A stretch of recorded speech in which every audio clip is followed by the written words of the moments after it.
নমস্কার, কেমন আছেন সবাই? আজকে আবার কি নিয়ে চলে আসলাম। এই যারা এখন রান্না করতে শুরু করে দিচ্ছি।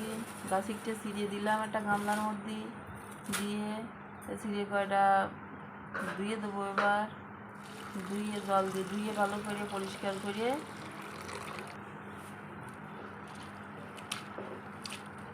করে নেব। চিড়ে দিয়ে আর জল দিয়ে ভালো করে কসলাই ধুয়ে নিতে হবে, যাতে চিড়ের মধ্যে কোনো ময়লা আবর্জনা কিছু না থাকে। ভালো করে ধুয়ে যে সাদা এড়ে ফেলাইছি, সাদা এড়ে এই যে ডাকনা দিয়ে এবার ডেকে রাখতেছি। ডাকনা দিয়ে ডাইয়ে দেবো 10 মিনিট 15 মিনিট। কিন্তু চিড়ের মধ্যে কোনো জল থাকবে না, চিড়ে একেবারে ঝুরঝুরি হবে। এই যে 15 মিনিট পরে চলে আসলাম, চিড়ে একেবারে ঝুরঝুরি হয়েছে। শুধু দেখলে হবে না, করিয়ে খাতে হবে না। মুখে রুচি নেই, খাতিস চেতেছে না, এইসব বানাই খালি তখন মুখেই রুচি চলে আসবে।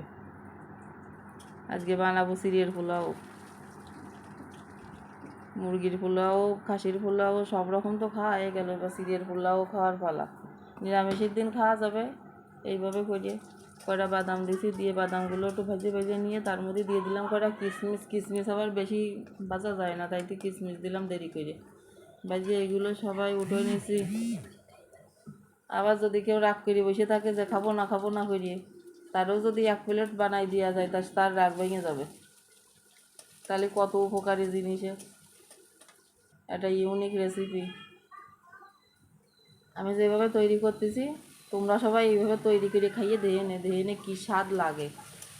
দিয়ে মটরশুঁটি দিলাম ওর মধ্যে, আর পেঁয়াজ দিছি। পেঁয়াজ কেটে আগে একটু ভেজে নিছি, নিয়ে এবার একটু ছোটো ছোটো করে আলু কেটে দিছি, আর দিলাম গাজর। মটরশুঁটি এখন কনে পাবা তা আবার অনেকের চিন্তা বেঁধে যাবে না। মটরশুঁটি আমার ফ্রিজে ছিল, ফ্রোজেন করা মটরশুঁটি, তাই দিয়ে দিলাম সাইডে। দিয়ে কড়াই দিয়ে আর ওই খুন্তি দিয়ে যুদ্ধ চলতেছে, আর ওই সবজি কটা দিয়ে।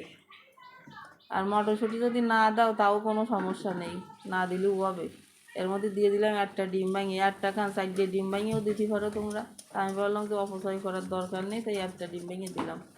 দিয়ে আবার নাড়াই চাড়াই ভালো করে এদিক ওদিক করে ভেজে নিচ্ছি।